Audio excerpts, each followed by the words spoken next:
छात्राओं से यौन उत्पीड़न के संगीन आरोपों में गिरफ्तार तथा कथित बाबा चैतन्यानंद सरस्वती की मुश्किलें अब बढ़ती जा रही हैं। दिल्ली पुलिस की गिरफ्त में आने के बाद से ही बाबा जांच में जरा भी सहयोग नहीं कर रहा था। सूत्रों के मुताबिक पूछताछ में वो लगातार झूठ बोल रहा था और अपने किए पर उसे कोई पछतावा नहीं है, लेकिन पुलिस ने भी शिकंजा कसा है। मोबाइल चैट्स, तस्वीरें और उसकी 2 महिला सहयोगियों के साथ आमना सामना कई सनसनीखेज खुलासे कर रहा है।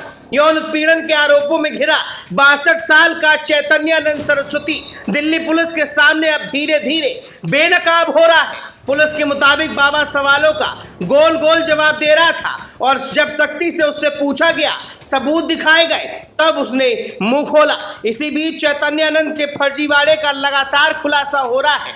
पुलिस ने उसकी 2 महिला सहयोगियों को भी हिरासत में लेकर पूछताछ की है और उनसे आरोपियों का सामना कराया है, जिसमें पता चला है कि महिला सहयोगियों ने पीड़ितों को धमकाया था और उन्हें बाबा के साथ हुए अश्लील चैट संदेशों को डिलीट करने के लिए मजबूर किया था। पुलिस ने चैतन्यानंद के मोबाइल फोन से जो जानकारी निकाली है वो बेहद चौंकाने वाली है और उसके आपराधिक इरादों को साबित करती है। बाबा के मोबाइल में कई लड़कियों के चैट्स मिले हैं, जिससे पता चलता है कि आरोपी किस तरह उन्हें झूठे वादे करके प्रलोभन देकर बरगलाने की कोशिश करता था। इसके अलावा फोन में कई लड़कियों के डिस्प्ले पिक्चर्स की स्क्रीनशॉट और आपत्तिजनक गंदी चैट्स भी मिली हैं। इतना ही नहीं, चैतन्यानंद के फोन में कई एयर होस्टेस के साथ खींची गई तस्वीर भी मिली है, जिन्हें वो अपने प्रभाव को दर्शाने के लिए इस्तेमाल करता था।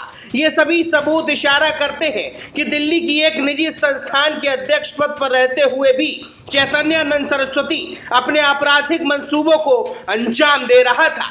आपको बता दें कि बाबा चैतन्यानंद पर 17 छात्राओं पर यौन उत्पीड़न का आरोप है। आरोप लगने के बाद बाबा कई दिनों तक फरार रहा। दिल्ली पुलिस की तलाश के बाद आखिरकार रविवार को उसे आगरा के एक होटल से गिरफ्तार कर लिया गया। गिरफ्तारी के बाद सोमवार को उसे जांच के लिए संस्थान परिसर भी ले जाया गया, जहां कई अधिकारियों ने यह पुष्टि की कि आरोपी जांचकर्ताओं को लगातार गुमराह कर रहा था, लेकिन सबूत के आधार पर पुलिस परत दर परत खोल रही है। बहरहाल, छात्राओं की शिकायत और इन ठोस सबूतों के बाद अब बाबा का बचना नामुमकिन लग रहा है। लोगों ने अरेस्ट करके ले गया और उन्होंने 5 दिन का पुलिस रिमांड मांगा गया और 5 दिन का पुलिस रिमांड कोर्ट ने दिया। हम लोगों ने एप्लीकेशंस मूव करी थी, वो दोनों एप्लीकेशंस अलाउ करी गई हैं, जिसमें कि कोर्ट ने ग्रांट किया है कि आधा घंटा everyday Swami ji will meet the lawyer, मेरे से मिलेंगे।